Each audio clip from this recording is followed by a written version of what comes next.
Ladies and gentlemen, good day and thank you for standing by. Welcome to the Linde First Quarter 2026 Earnings Call and Webcast. At this time, all participants are in a listen-only mode. Please be advised that today's conference is being recorded, and after the speaker's presentation, there will be a question-and-answer session. I would now like to hand the conference over to Mr. Juan Peláez, Head of Investor Relations. Please go ahead, sir. Abby, thank you. Good morning, everyone, and thanks for attending our 2026 first quarter earnings call and webcast. I'm Juan Peláez, Head of Investor Relations, and I'm joined this morning by Matt White, Chief Financial Officer. Today's presentation materials are available on our website at linde.com in the investor section. Please read the forward-looking statement disclosure on page 2 of the slides and note that it applies to all statements made during this teleconference. The reconciliations of the adjusted numbers are in the appendix to this presentation. Matt will provide some opening remarks. I'll give an update on Linde's first quarter financial performance, and then Matt will finish the updated outlook, after which we will wrap up with Q&A. Let me now turn the call over to Matt.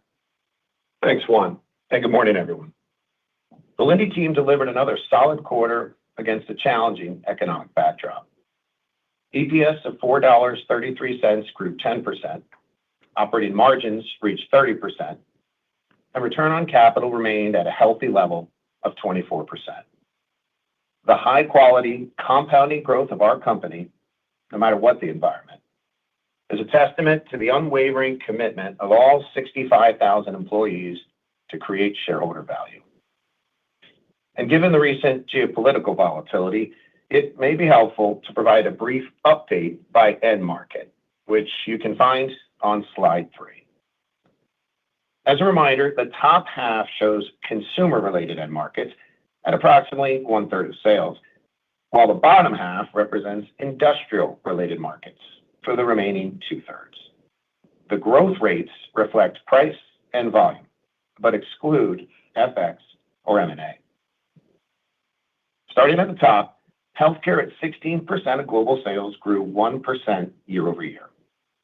We provide gases, equipment, and services to medical institutions such as hospitals and direct to the home. Normally, a resilient market like this should grow in line with demographic trends or low to mid-single-digit %. While we're experiencing those growth rates in most countries, the U.S. home care business has been relatively flat. In late 2025, a new U.S. healthcare policy resulted in less services for a specific piece of equipment, which is reflected in the current run rate and will continue for the next several quarters.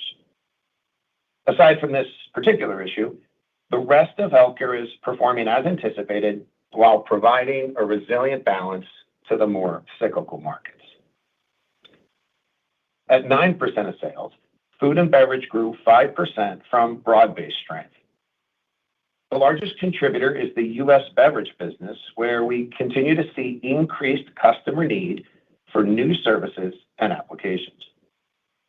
In addition, traditional bottling and food freezing growth remain quite strong, especially in North and South America. Overall, food and beverage has grown mid to high single digits over the last several years and is expected to remain a steady contributor.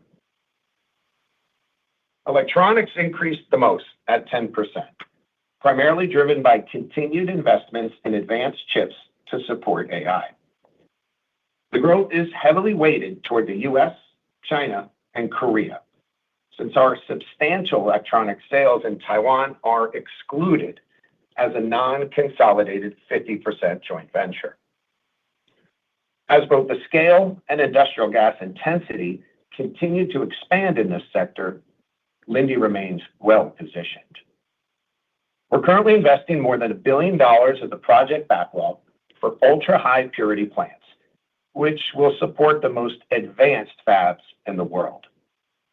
There's more to come, as we have a high degree of confidence in adding substantial new projects to the backlog this year. Moving to industrial end markets, you can see growth across the board, which supports the notion we're starting to lap more difficult comps after years of stagnant industrial activity. Chemicals and energy representing 22% of sales, increased 3% as growth in Americas and APAC more than offset contractions in EMEA. Americas was driven by higher activity for hydrogen and nitrogen in U.S. Gulf Coast refining and Latin American upstream energy, while APAC increases primarily came from our recent investments in the Jurong Island integrated complex. EMEA continues to experience negative volumes, primarily from on-site customers shifting production to more competitive assets outside continental Europe. It remains to be seen what the longer-term effects could be from the Middle East conflict, but so far, it appears activity is relocating to more feedstock-advantaged assets in Americas and, to a lesser extent, APAC. And while we're on this topic, I think it's worth providing a brief update on our helium business. Helium was in oversupply for a few years through 2025, but recent events have created acute global shortages. Linde sources from a very broad base since supply chain constraints are a recurring challenge. Therefore, we are currently well positioned despite some of the recent outages. Given our business is largely contracted, the priority is to meet existing customer commitments. After that, we still anticipate excess molecules, allowing us to pursue new multi-year contracts with high-quality customers. Therefore, I don't anticipate significant spot sales this year since we're focused on securing long-term agreements. Returning to the end market slide, metals and mining grew 3%, similar to chemicals and energy. The entire growth is coming from Americas, as both APAC and EMEA are relatively flat. A combination of better industrial activity and protectionist policies from U.S. to Latin America have supported local metals production over imports. Furthermore, we're seeing renewed competitiveness from customers of more gas-intensive integrated blast furnaces when compared to EAFs, primarily from constraints associated with cost-effective scrap and electrical infrastructure. The last industrial end market of manufacturing grew 5%. Half of the increase came from aerospace activity in the United States, primarily supporting space vehicle production, testing, and launch, as this end use continues to see strong double-digit % growth. We'll isolate aerospace as a separate end market when it consistently exceeds 5% or more of global sales, which will be a function of the frequency, size, and propellant type of future space launch. Excluding aerospace, the remaining end market grew low single-digit % as strength across the Americas, especially in the U.S., was partially offset by continued weakness in EMEA, while APAC slightly improved over last year. Within the U.S., packaged gases grew mid-single digit and hard goods double-digit %, which aligns with the recent favorable U.S. production statistics. In hard goods, growth was balanced between consumables and equipment and driven by energy, construction, and general metal fabrication. EMEA activity was softer from continued weak industrial activity, including direct and indirect impacts from the Middle East conflict.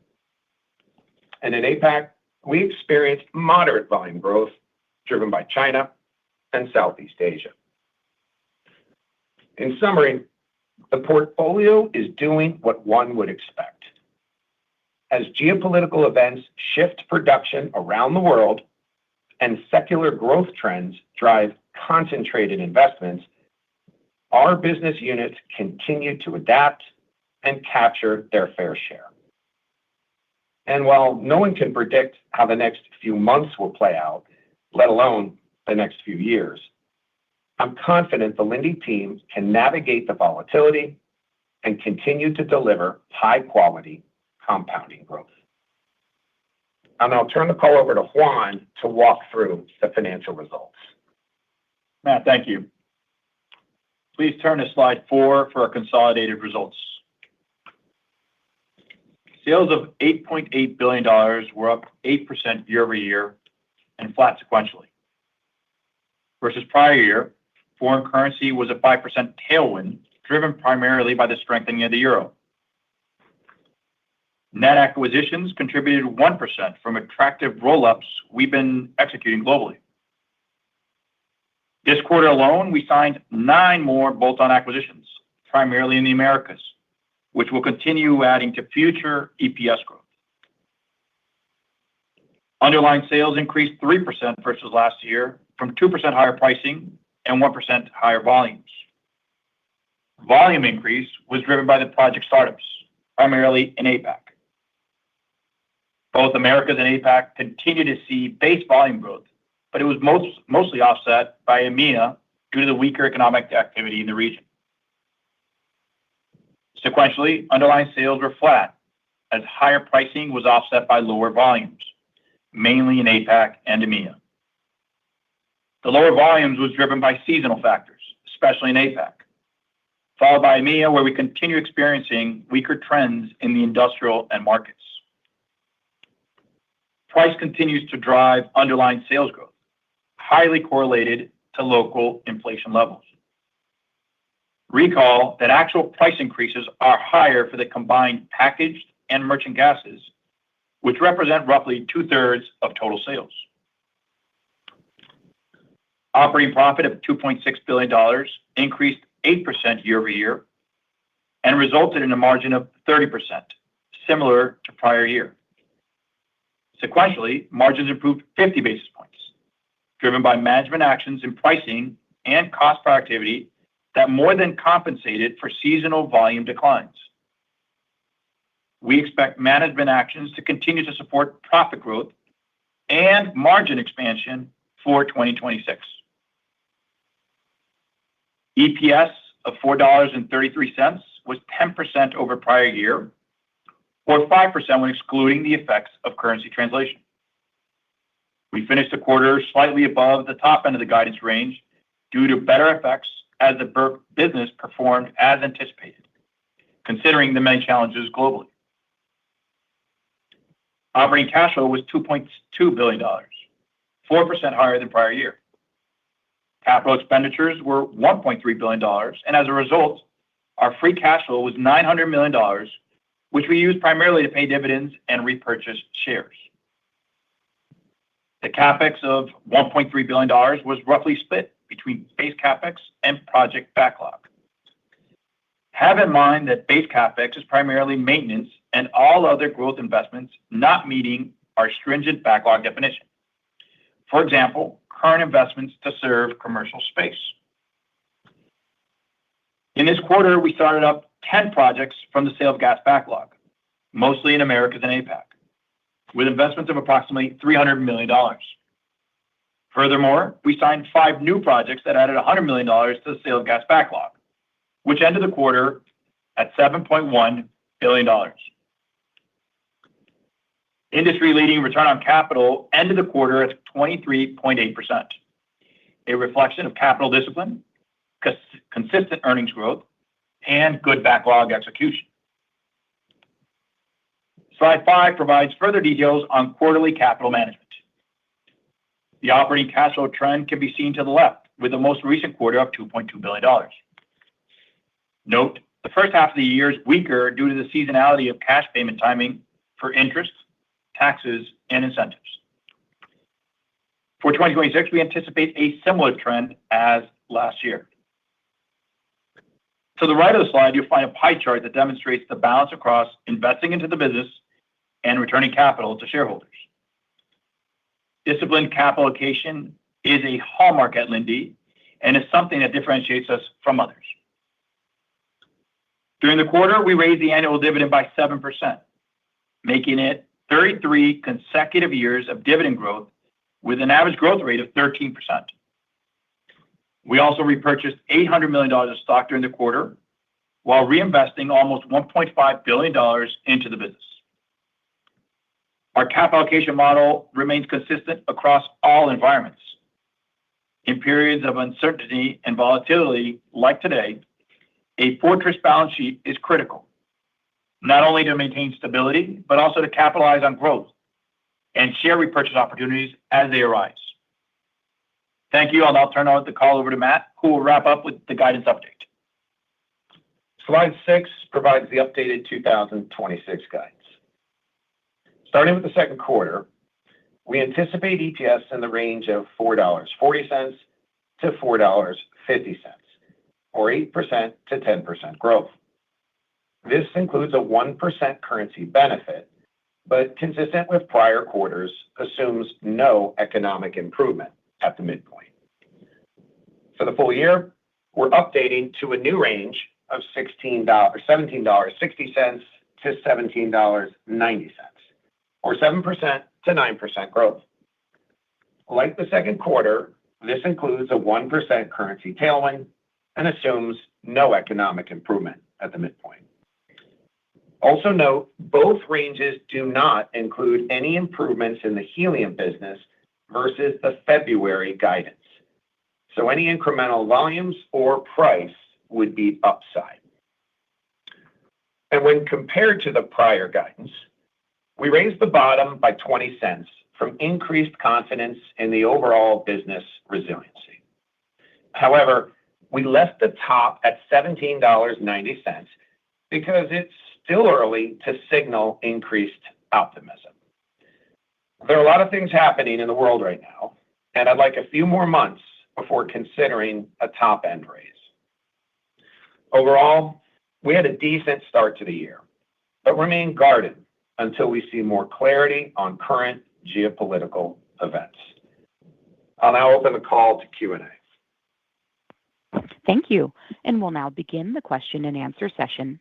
If you have dialed in and would like to ask a question, please press star 1 on your telephone keypad to raise your hand and join the queue. If you would like to withdraw your question, simply press star 1 again. If you're called upon to ask your question and are listening via speakerphone on your device, please pick up your handset and ensure that your phone is not on mute when asking your question. Again, it is star 1 to join the queue. And our first question comes from the line of Laurent Favre with BNP Paribas. Your line is open. Yes, good morning, guys. Thank you. My first question is on margins. You mentioned the strong improvements in the Americas, and I was wondering if you could talk about, I guess, the big moving parts of why Europe was flat, Asia down. Is it helium? Is it the rapid cost inflation in March, which created the temporary squeeze? Any help there would be very helpful. Sure, Laurent. I'll start with, and we said this last time, and I just want to reiterate it again this time. On a full year basis, we feel pretty confident. We're not only going to raise margins for the full year 2026, but probably at the upper end or even above our traditional range that we tend to talk about of 40 to 60 basis points. Now, stating that on the full year, you're always going to have some moving parts within the quarters. I think when you think about Europe, clearly the volume is a bit of a drag. I think within EMEA as a whole, we mentioned on the call between a combination of the overall weaker industrial environment, weaker chemicals environment, add to it both direct and indirect impacts from the current Middle East conflict.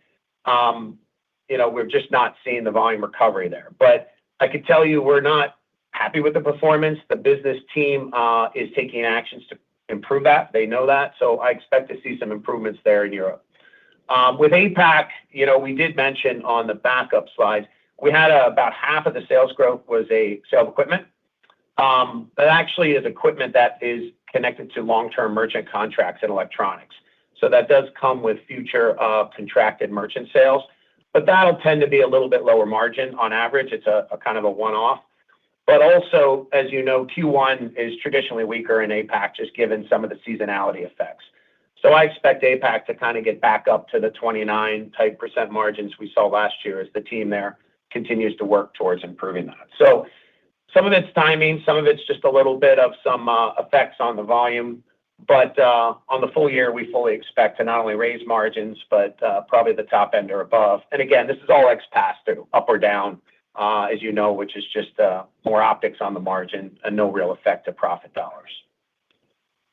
Sure. Thank you. And as a follow-up, you mentioned that you would disclose commercial space sales when you get to 5% of the group, which is about $1.7 billion. And I think recently, or on a prior call, you mentioned that you thought sales in commercial space would get to about $1 billion by the end of the decade. So I'm just wondering, I mean, are you now thinking that we may get closer to $1.7 billion by the end of the decade? It's a big change. Yeah. So, Laurent, I mean, I'll start with, look, we feel very good about our positioning to support the space economy and as that develops. Clearly, in the U.S., you're seeing that much more rapidly with the private commercial space sector. But even across outside the U.S., we're definitely seeing acceleration in those efforts. With controlling the customers, that's going to be their determination on launch. But it's like I mentioned on the call, it's going to be a function of frequency, size, and propellant type. And what that means, I think frequency is self-evident, how many launches occur. With size, it can be dramatically different. Much larger rockets and much larger booster systems can use orders of magnitude higher of propellant. As you can imagine, something, for example, the largest rockets out there versus the smaller ones, you could see 10x difference on fuel and propellant. And then the fuel or propellant type is important because while we supply oxygen for the oxidizer and nitrogen for densification, fuel-wise, there's really three types today. You'll see, which is either kerosene, methane, or hydrogen. Obviously, we supply hydrogen. We do not supply the other two. We would do only sale of equipment for things like LNG. And so if you do see more hydrogen-based rockets, that could also accelerate the growth for us, depending on the fuel type used. So we feel pretty good about it. You look at the ambition on getting satellites and constellations in space today. You look at the existing population and what needs to be replaced in low Earth orbit roughly every 5 years. I think it continues to bode well for launch. And not only the major players, but there's more room for maybe some new players that can be supporting the demand out there to get more constellations in space. So we'll see where it ends up. I think it will all be a function of the launch cadence, but we feel quite good about our positioning to supply that when it happens. Okay, thank you. And our next question comes from the line of Patrick Cunningham with Citi. Your line is open. Hi, good morning. Thanks for taking my question. I guess first, as you think of, maybe the, longer term implications of this crisis, it seems like there's probably a heightened focus on, energy security, deglobalization. So I'm curious as how you're thinking about, the potential for, how potential conventional energy and energy transition projects should trend as a result. Yeah, thanks, Patrick. I mean, the natural reaction is exactly like you stated, right? Energy independence will be more accelerated. One can argue we've already been deglobalizing as a global economy, and this may have accelerated some of that. But energy security continues to get a lot of highlight and spotlight when you see these supply type shocks that occur. But my opinion, ultimately, it still comes down to economics and ability. So while renewable energy will continue to be an area of high interest, it's still going to require government intervention. It'll require some support, sponsorship, potentially some kind of subsidies, as we've seen in certain geographies. And so I think without that, it's hard to see that happen on its own, as we've seen.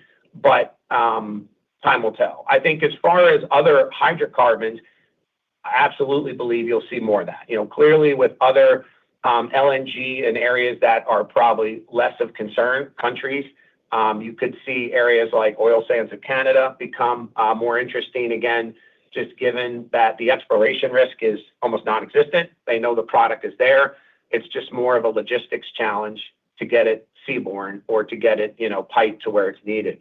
So I just think that some of the more traditional areas will get another hard look given the uncertainties in the hydrocarbon space. I do think you'll get renewed interest in renewables, but again, without the support of government to help that on everything from right-of-ways to land to permitting to bridging some of the economics, it'll be hard to see that accelerate at a clip that people want it to. Got it. And just on European, sort of outlook, how should we think about on-site volumes and potential earnings upside for the balance of the year? I think despite some of the feedstock and energy challenges, we have heard some more advantaged or flexible refining and petchem assets, running a bit harder sort of month to date. So, how do you square that with sort of the outlook? What are sort of the puts and takes in terms of mix there as well? Sure. I think we do have some on-sites that are running well that you could argue are state champions or regional champions.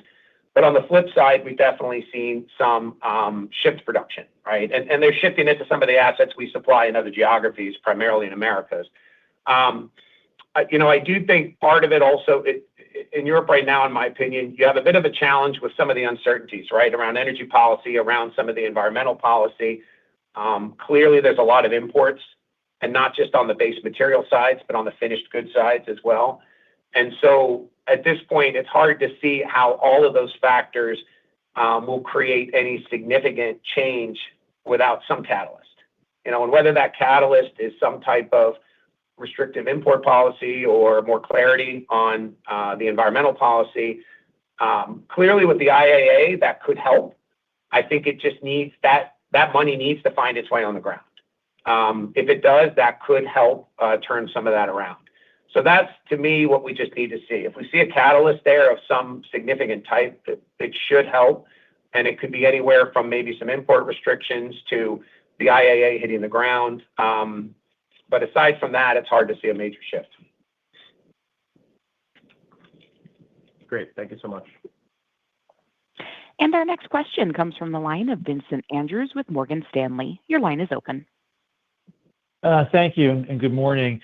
Matt, circling back on the space side of the equation and the idea of getting to that 5% of sales, do you have the capacity you need to get there, or should we be anticipating some type of capacity increase? Maybe it's in different geographies. And would you do that in concert with customers, or would you do that on your own and make it more of a merchant business? How should we be thinking about that? Yeah, sure. I think, Vince, it's really in concert with customers. In my opinion, you have several launch providers that are doing a variety of different engine testing. They could do static testing, gimbal testing, whatever they're doing. And the locations they want to do that could very well be different than where their pad is, where they'll launch. Once they start migrating to more frequent launches, which can migrate from, wet dress rehearsals all the way to full launch, you're going to want to make sure logistically you're as close to the pad as you can be. So from my perspective, we are working with the major launch providers and also a lot of the up-and-coming providers to make sure that we have the capacity and the contractual relationships to support them and their ambition. And the way it kind of works is, in the early stages, you're probably going to do longer logistics hauls when it's more infrequent and intermittent. And then as they get onto a better cadence, then you start talking about new requirements contracts in supporting a more stable launch cycle. And that you put closer. And so you eliminate the logistics costs, which obviously makes their costs lower on the propellant. And it's a combination. It'll be sale of gas, obviously. It also could be some sale of plant. We do both. We support. It's very similar to what you would see in the large on-site, where at times we've sold plants and sale of gas, and we'd literally run the system of all the plants. So I think that's what you're seeing. And as you can imagine, there are some very specific areas where the launch sites are concentrated, given FAA regs and what you need to do around that for the airspace.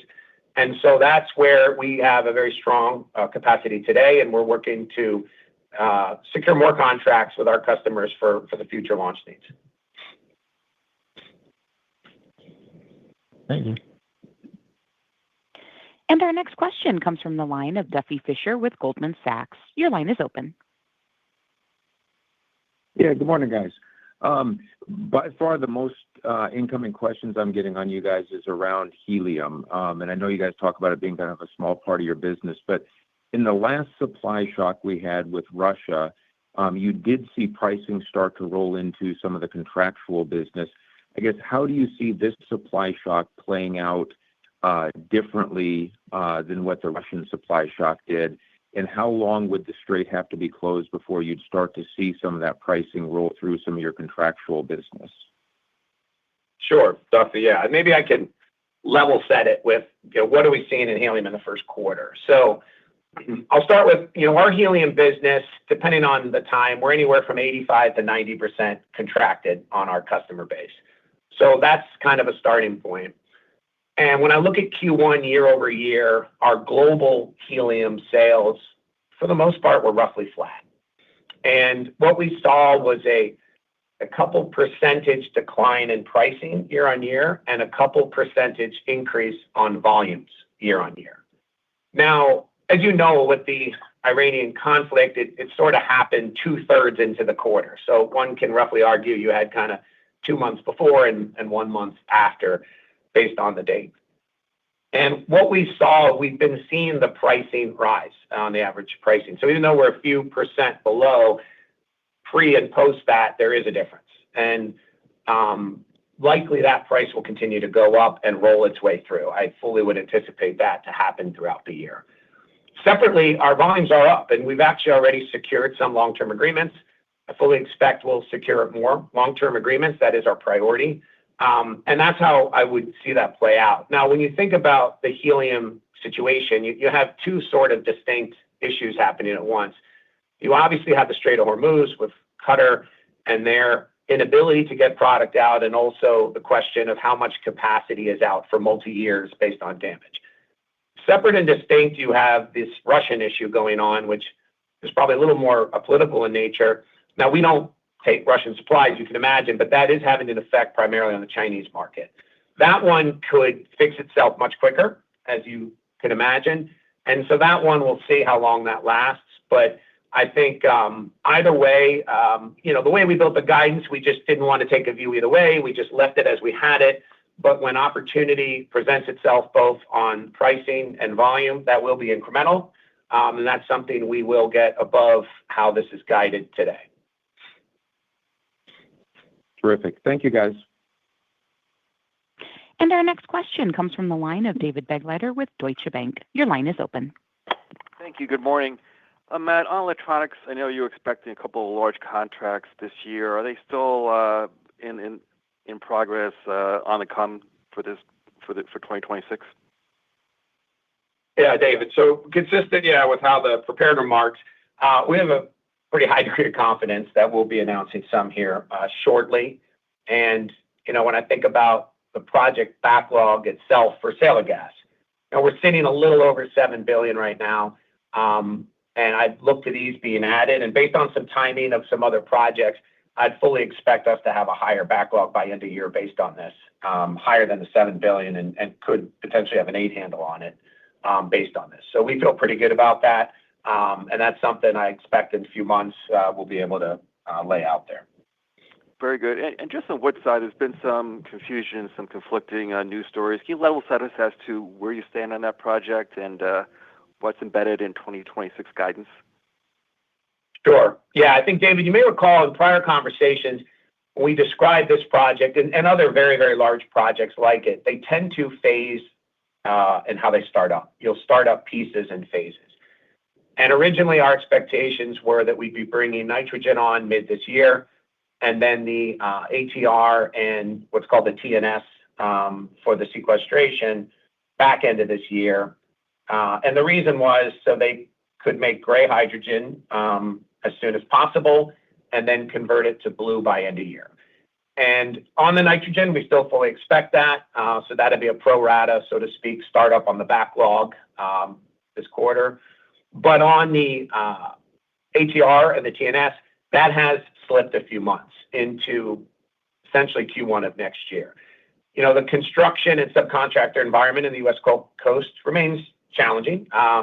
And we've had some delays there, but I rest assured the team is 100% focused on this to get this up as fast, as safe, and as reliably as possible. So that's our focus, but this slip has caused a little bit of that. So my expectation of that project is you'll have a small portion in contributing to the startup this year through the atmospheric side of it, and then the hydrogen and TNS side will kick into probably Q1 of next year. Thank you. Our next question comes from the line of Josh Spector with UBS. Your line is open. Yeah. Hi, good morning. I was wondering if you could talk about the overall volume landscape across kind of the two major areas here between Asia and then Europe and the Americas. I mean, understanding your guidance is kind of no economic improvement, but I mean, just the geographic location of your assets relative to where there's disruption, it would seem like there's probably some volume benefits on the Americas and Europe side versus Asia. I'd be curious, one, is that right, or is there more disruption in Asia that makes it kind of even? And then also, if you can comment just, in your North America specifically, are you seeing any kind of benefits from what we've seen from positive PMIs the last few months? Thanks. Yeah, Josh. So let me start with the first part. Definitely, we are seeing improvements in Americas on the dislocation or shifting of product. We are seeing some contraction in EMEA and both continental Europe. Now, we have a very, very small Middle East business, but as you can imagine, that's most impacted as a percentage basis. But continental Europe itself, we also saw some drag there. And then APAC for us is relatively neutral to slightly positive. So when you kind of break those three down, in Americas, as I mentioned on the prepared remarks, we're seeing not only benefits in the U.S. Gulf Coast refining. And when you think about refining in the U.S. Gulf Coast, you tend to have very high Nelson complexity. You have ability to use a variety of slates of crude.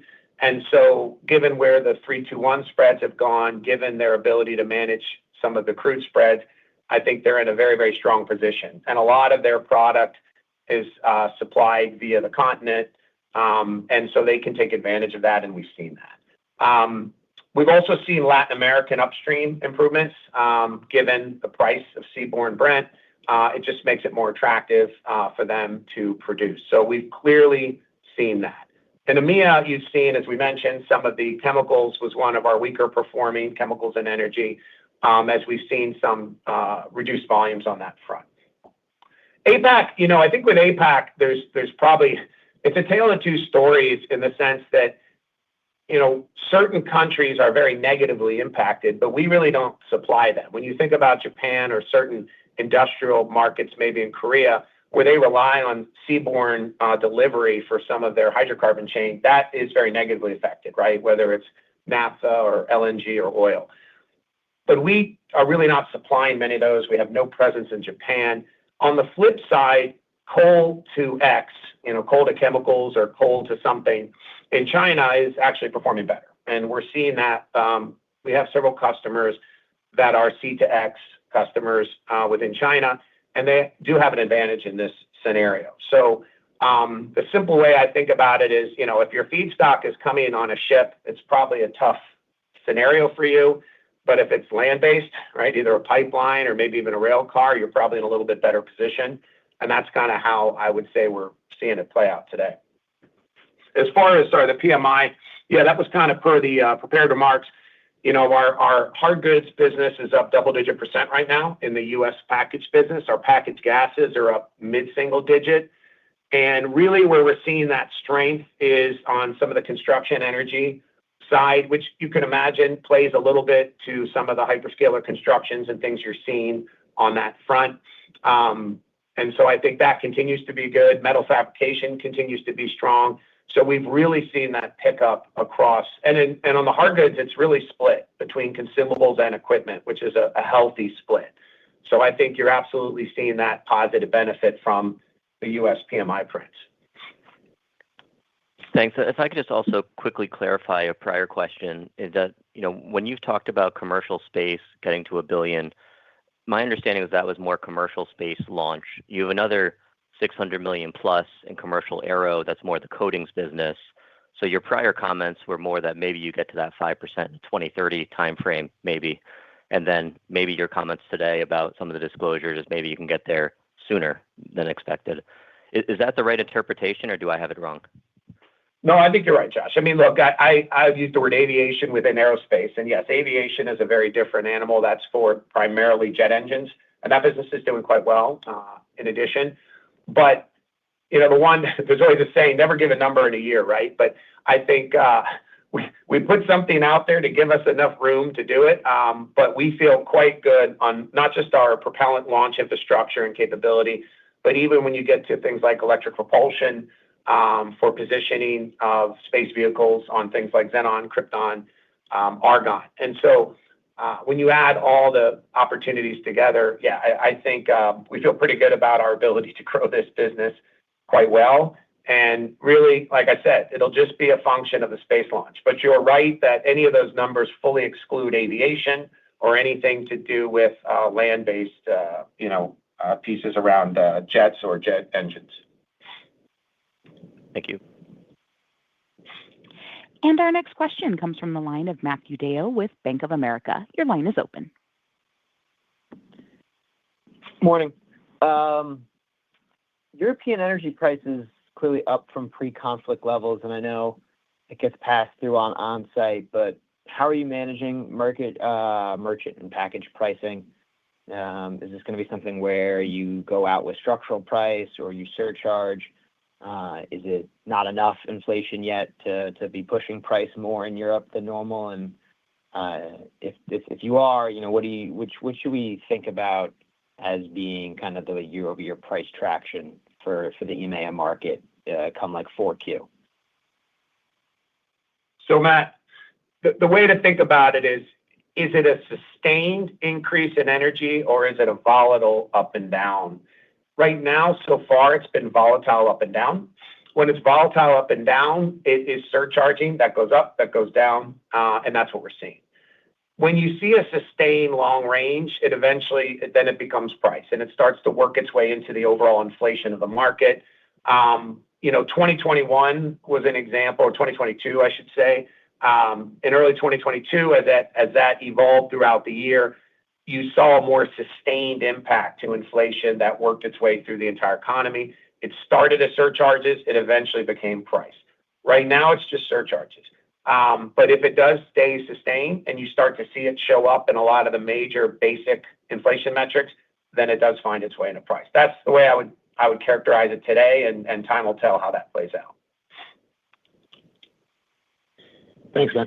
I'll hand it back. And our next question comes from the line of Michael Sisson with Wells Fargo. Your line is open. Hey, guys. Good morning. I guess it's going to be, the third or fourth year of no economic improvement for industrial demand. I can't imagine the Iran conflict's going to help that move in the right direction. So just curious, what do you think, just sort of needs to happen? It just seems like overall there's been some impairment for industrials, and what do you think needs to happen to get that overall globally to improve over time? Well, Mike, I think some level of stability always helps, right? When you think about industrial demand, at least in my opinion, it tends to be large items, non-durable or durable goods, non-resi infrastructure. And to embark on those kind of projects, they usually require financing. They usually require a long-range view on a return profile. They usually require some form of government engagement support. And so right now, it's been a little volatile. It's been volatile in the macro. One can argue in certain micropolitics and microeconomics, it's been volatile in certain countries. And so I think that's been part of the challenge. Additionally, the service economy, the consumer has been pretty resilient over the last few years, which has held GDP up. If that changes, I think that could actually ironically bode well for industrials, because then there could be more call to action to support injections into economies. And you could argue that IAA to some extent is that, right? You've seen continued lagging in Europe, and they've made the determination they need to inject capital into the economy, and that capital tends to be more industrial intensive. Now, it has to reach the ground. It has to have clarity around its use and its ability to be deployed. But that's kind of the type of catalyst. And look, I think the Americas and the U.S. especially has been a little bit of an indicator that to some extent, certain placed protectionist policies can work. I mean, we've seen it in the metals. We've seen it in some other areas. Yes, it brings some confusion initially, but the U.S. has seemed to bounce back. And so we all know there's excess capacity in certain markets in the world, and we kind of know where it's coming from. And so I think it's really a function of who is making the capacity for what. So we'll see. I think right now, though, the Americas, we continue to feel pretty bullish on and the trajectory it's on. And as I mentioned, I think with EMEA, it really is going to come down to some catalysts to try and change that trajectory. And APAC is fine right now. I think APAC is, we're seeing certain geographies do better than others, clearly. But our Chinese business is very stable. India is growing. And we'll just have to see how the rest play out. Great. And then a quick follow-up for chemicals and energy. Sales were up 3% in the first quarter on slide 3. What do you think the run rate of that is heading into the 2Q? I would imagine March was much stronger than the other 2 months, given the conflict. Just curious where that segment is sort of moving into this quarter. Sure. It's led by the Americas, as mentioned, and we really haven't seen any reason that should decline or abate. I think the strength is still there and is still anticipated. So, and the comps, as I mentioned, definitely get a little easier here on out as we start to lap, as we mentioned, a couple of years of some industrial stagnant conditions. So we'll see, but I feel pretty good. It'll remain positive throughout the year, and we'll see how much it remains positive. Thank you. And our next question comes from the line of Jeff Zekauskas with JPMorgan. Your line is open. Thanks very much. In your commentary on the Americas for the first quarter, you talked about weakness in chemicals and energy end markets. And, I assume that will strengthen. So as a base case, should volume of, 2% year over year, move up to, I don't know, 3 or more in the second quarter? And, are there also pricing opportunities because energy and chemicals are better? So, Jeff, I think with chemicals and energy, yeah, we're better in Americas, but weaker in EMEA, as mentioned. I think this is, mostly on-site. So the pricing will just be a function of the annual escalation, which the contract would state. That being said, we are seeing some more merchant activity for upstream oil, primarily Latin America, which is an opportunity for further volume expansion. So I feel pretty good about the Americas' position, competitiveness, and capability in chemicals and energy. As mentioned before, it's been on a good trend, and I'd expect that to continue. And, recall, there were a little bit of some normal weather aspects that happened in Q1, which could always dampen it a little bit, and you get through that by Q2. So we feel pretty good about what we could see in Q2 on those trends. And again, it always comes down to, in my mind, the same basic situation, which is the lowest cost suppliers in this environment tend to win in these times of supply shock stress. And when you think about a lot of the assets in Americas with their advantaged feedstock, their infrastructure, their capabilities, the complexity they can handle, they tend to be some of the lowest cost and best producers in these environments. And so I feel pretty good about how they'll perform looking forward, and especially in the near term. Okay. And then secondly, your other income in the quarter was $63 million versus $26 million a year ago. What happened there? And was the currency benefit in the quarter about 3% on EPS, or maybe $80 million pre-tax? Or do you have a different number? Okay, so let's just take the second question first. On FX, the simple way to think about it is just take whatever we put in the sales variance. So in this case, we had the 5% globally. Yep. And that pretty much drops all the way down. That's sales, that's SG&A, that's operating income, that's EPS. Because of the way our business is structured, it's very localized. And so our exposure to sales on translation is quite similar to our exposure to costs. So 5% would be that impact. As far as other income, in the last few years, other income has been anywhere from $100 to $200 million. I would expect this year, for the full year, we'll be on the lower end of that range. And to sort of characterize what is there, right? It is operating income. It is part of operations. But we tend to put things there that usually are settlements, could be time lags, could be gains, losses on sales of things. So we put it there generally to isolate it so it doesn't get embedded into the sales and cost of goods sold from a trending perspective. So in this particular quarter, we had a gain on a sale. It was a cash gain. It was a real gain. But that basically created that. I don't expect very much in the next couple quarters, hence why I think the full year will probably be in the lower end of the range from the last couple of years. Great. Thank you very much, Matt. Yep. And our next question comes from the line of John Roberts with Mizuho. Your line is open. Thank you. Could I ask if Sanjeev is not available today, or is this the new format for the earnings calls? So, John, yeah, if you may recall in the past, we've always kind of alternated, and sometimes Sanjeev would be on or Steve would be on or not, and Sanjeev would kind of evolve to that. So, no, he's not on today, but he'll definitely be on in a future call. Wanted to make sure he knew he was missed. I'm a little confused about EMEA. I thought the shortages from the Persian Gulf conflict were so severe that Europe was actually going to have to run at higher rates. Even though it's higher cost, we're going to need most of the latent capacity in the world to run higher. And so it sounds like you're still expecting it to be soft in the June quarter in EMEA. Well, let's start with, as you know, the guidance of what we said is no economic improvement at midpoint. So that's just the baseline based on the guidance. So if you take that and extend it out, what it's implying is what we're seeing in Q1 just continues going forward.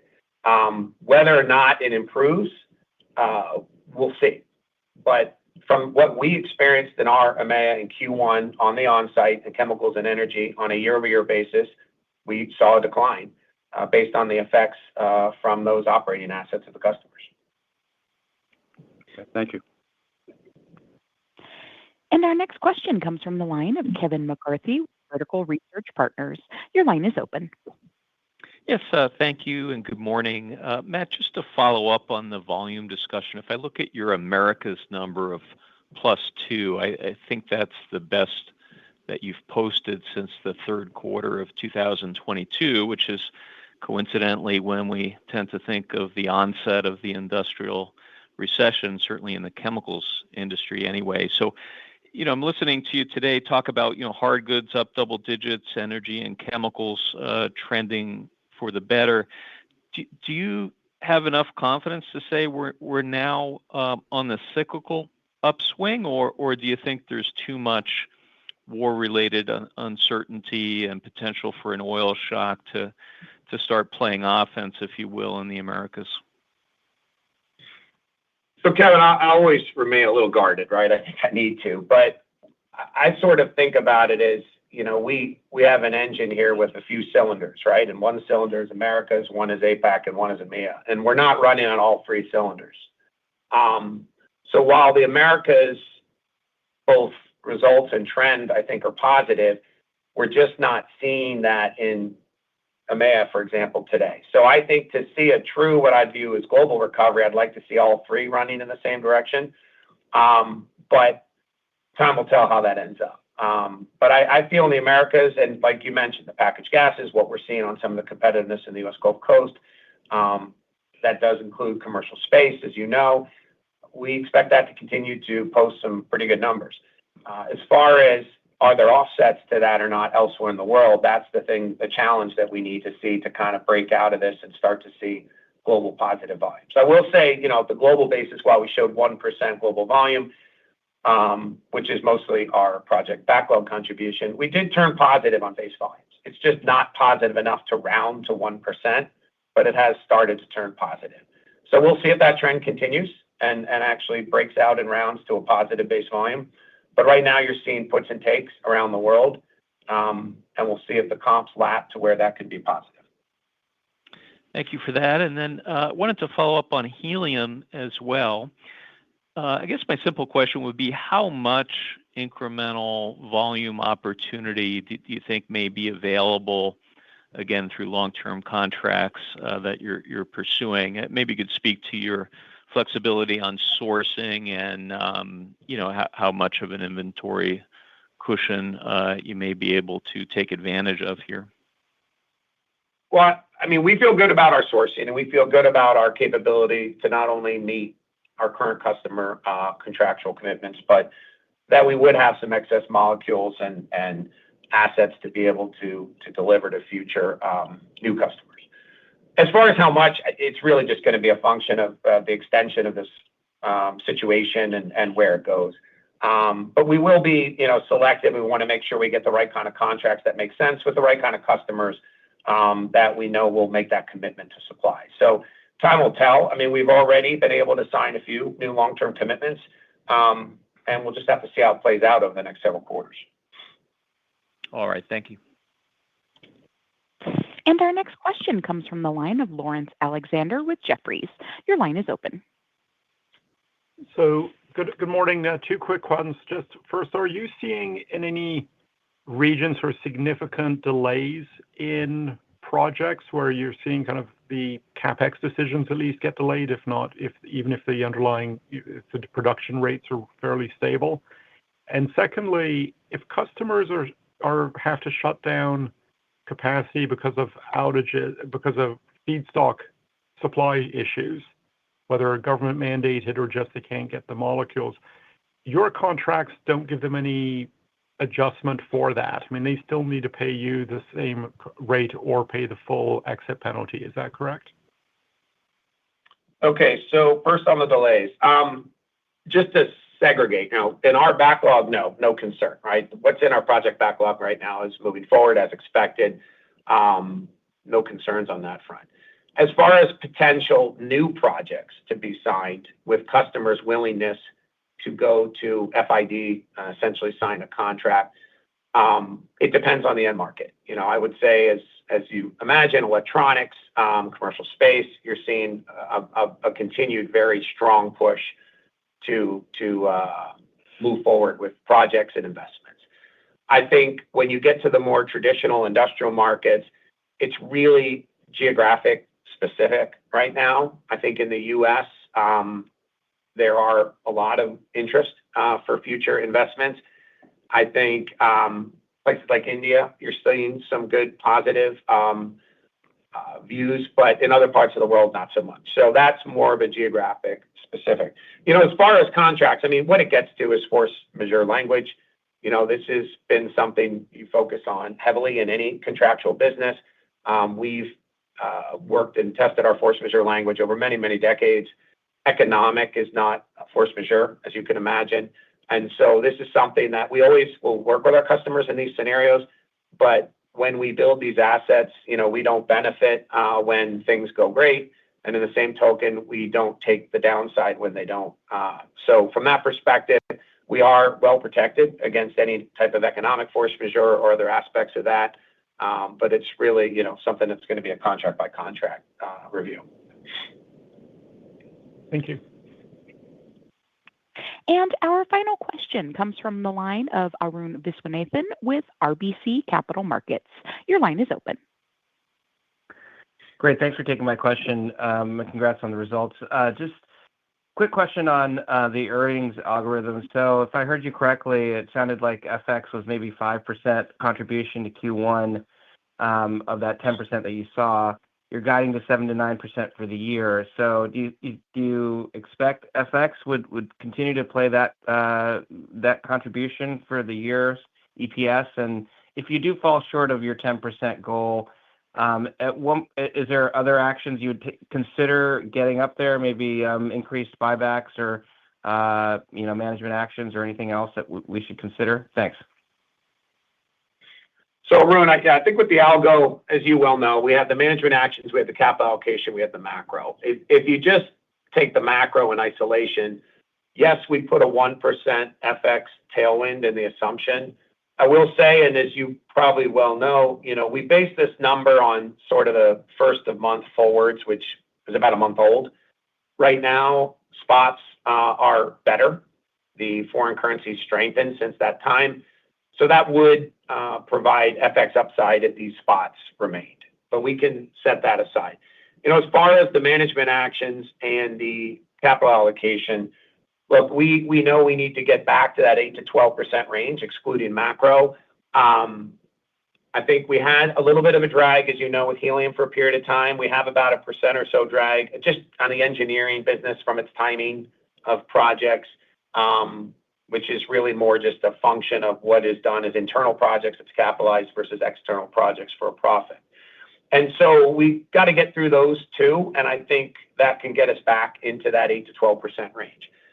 We'll see. Right now it's 7%-9% kind of range we have out there, and we've got to work through to get higher than that, right? We know that. That's how I would think about it. The algo is still intact, and we will take incremental actions if we need to bridge this further to help get us back to that double-digit EPS growth.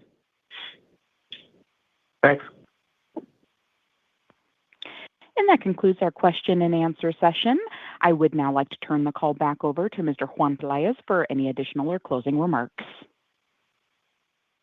Abby, once again, nice job. Thank you everyone for participating in today's call. If you have any further questions, please feel free to reach out to me directly. Have a great day. Ladies and gentlemen, that concludes today's call, and we thank you for your participation. You may now disconnect.